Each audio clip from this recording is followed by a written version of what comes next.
Hello बच्चों, आज हम आपके सामने जो टॉपिक लेके आए हैं वो है अधिगम, यानी कि लर्निंग।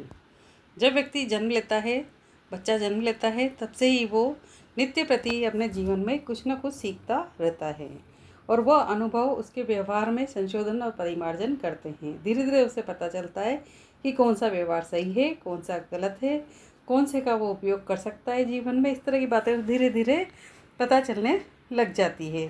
तो उसके व्यवहार में संशोधन और परिमार्जन करते रहते हैं उसके अनुभव। ठीक है। अधिगम किसी व्यक्ति के बाहर प्रकट होने वाली मूर्त या स्पष्ट घटना न होकर एक आंतरिक प्रक्रिया या प्रतिफल है जो व्यक्ति के व्यवहार में अपेक्षाकृत स्थायी रूप से परिलक्षित होती है। अतः व्यवहारगत स्थायी परिवर्तन ही अधिगम है। किसी बालक ने सीखा जन्म से ही कि उसकी माँ के साथ उसे कैसे व्यवहार करना है ना। ये उसकी माँ है, ये बहन भाई है, ये परिवार के लोग हैं, ये दोस्त हैं और स्कूल में टीचर है। तो धीरे धीरे धीरे धीरे उनको बताया जाता है कि इनके प्रति सम्मान का भाव रखना है, इनके प्रति प्यार का भाव रखना है, इनके प्रति वात्सल्य रखना है, इनके प्रति अच्छा व्यवहार करना है, समाज में ढंग से नियम कानून और शर्तों के मुताबिक अच्छी तरह से उठना बैठना जीना है, अच्छे सोच रखना है, सहयोग की प्रवृत्ति रखनी है। इस तरह की बातें उसे सिखाई जाती है। तो वो क्या होती है, धीरे धीरे उन चीज़ों को, उन छोटी मोटी घटनाएं जो उसके जीवन में होती रहती है, उनसे कुछ ना कुछ सीखता रहता है वो, है ना। जब अपने दोस्त के साथ व्यवहार में आता है तो दोस्त के साथ सीखता है कि कभी दोस्त तो बड़ा अच्छा होकर उसका बहुत सहयोग कर रहा है, कभी छोटी छोटी बातों पर उससे झगड़ा कर रहा है, तो उसको समझ में आने लग जाता है कि इसके साथ कैसे रहना है ना। कभी परिवार वालों के साथ सीखता है तो कहीं समाज में सीखता है। तो वो जो अधिगम किसी व्यक्ति के बाहर प्रकट होने वाली मूर्ति स्पष्ट घटना न होकर, मतलब बाहर तो दिखाई दे रहा है लेकिन आंतरिक रूप से भी वो बहुत कुछ सीख जाता है। तो जो व्यक्ति के व्यवहार में अपेक्षाकृत स्थायी रूप से परिलक्षित होती है, उसके बाद उस व्यक्ति का व्यवहार बनता है, उसे समझ में आ जाता है कि उसे कैसे करना है, क्या करना है, किस प्रकार करना है। अतः व्यवहारगत स्थायी परिवर्तन ही अधिगम है। वुडवर्थ कहते हैं अधिगम विकास की प्रक्रिया है। वुडवर्थ क्या कहते हैं कि अधिगम विकास की प्रक्रिया है। अधिगम की परिभाषाएं कॉर्नब्रेक के अनुसार अनुभव के परिणाम स्वरूप व्यवहार में परिवर्तन अधिगम है। कॉर्नब्रेक ने क्या कहा है कि अनुभव के परिणाम स्वरूप व्यवहार में परिवर्तन अधिगम है। गेट्स के अनुसार अधिगम अनुभव और प्रशिक्षण के द्वारा व्यवहार में परिवर्तन। अधिगम क्या है? अनुभव प्रशिक्षण के द्वारा व्यवहार में परिवर्तन है। स्किनर के अनुसार व्यवहार में उत्तरोत्तर सामंजस्य की प्रक्रिया अधिगम है। जब व्यक्ति के व्यवहार में सामंजस्य की स्थिति आ जाती है, प्रोसेस सीख जाता है वो, तो कहते हैं कि लर्निंग हो गई है।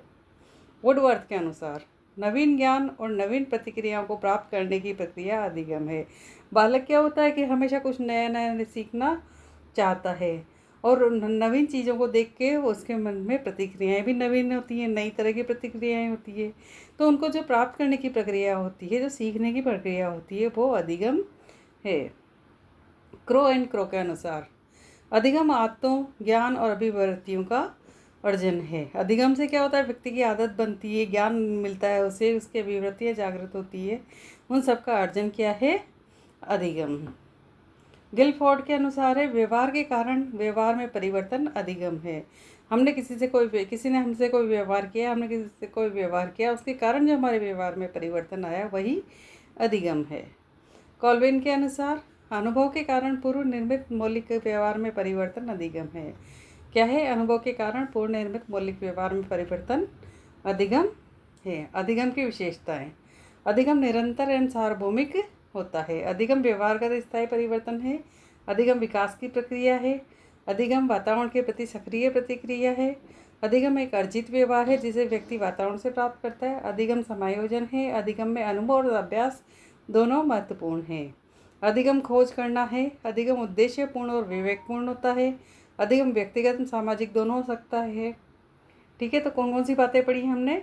अधिगम निरंतर एवं सार्वभौमिक है। अधिगम यानी कि लर्निंग जो जीवन पर्यंत चलती है। ठीक है। तो निरंतर है और सार्वभौमिक है, यानी कि सभी व्यक्ति सीखते हैं, एक ही व्यक्ति नहीं, सब तरह की बातों को सभी व्यक्ति सीखते हैं।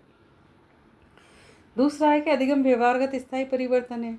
अधिगम से व्यक्ति जो सीख रहा है, समझा रहा है, जो व्यवहार कर रहा है, जो स्वयं का व्यवहार है और जो दूसरे का व्यवहार उस पर लागू हो रहा है, उस तरह का उसमें एक परिवर्तन आ जाता है कि वो अपने व्यवहार को उसी के अकॉर्डिंग कर लेता है। तो स्थायी परिवर्तन है, अधिगम विकास की प्रक्रिया है। अधिगम जीवन पर रेन चलता है, व्यक्ति कुछ न कुछ सीखता रहता है तो उससे विकास ही होता है। अधिगम वातावरण के प्रति सक्रिय प्रतिक्रिया है ना। वातावरण के प्रति उसे कौन सा कैसे सक्रिय रहना है वो भी अधिगम है। अधिगम अर्जित व्यवहार जिसे व्यक्ति वातावरण से प्राप्त करता है।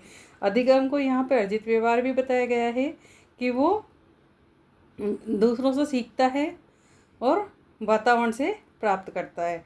अधिगम समायोजन है, जो व्यक्ति जितना लर्निंग करेगा उस समायोजन में उतना ही अच्छा होगा। अधिगम में अनुभव और अभ्यास दोनों महत्वपूर्ण है। अधिगम खोज करना है, अधिगम उद्देश्यपूर्ण विवेकपूर्ण होता है। अधिगम व्यक्तिगत और सामाजिक दोनों हो सकते हैं।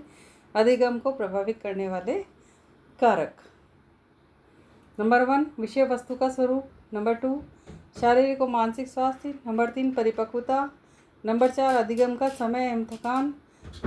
सीखने की इच्छा, अभिप्रेरणा, अभ्यास, अध्यापक और अधिगम विधियाँ। अधिगम का वातावरण कौन कौन सी है?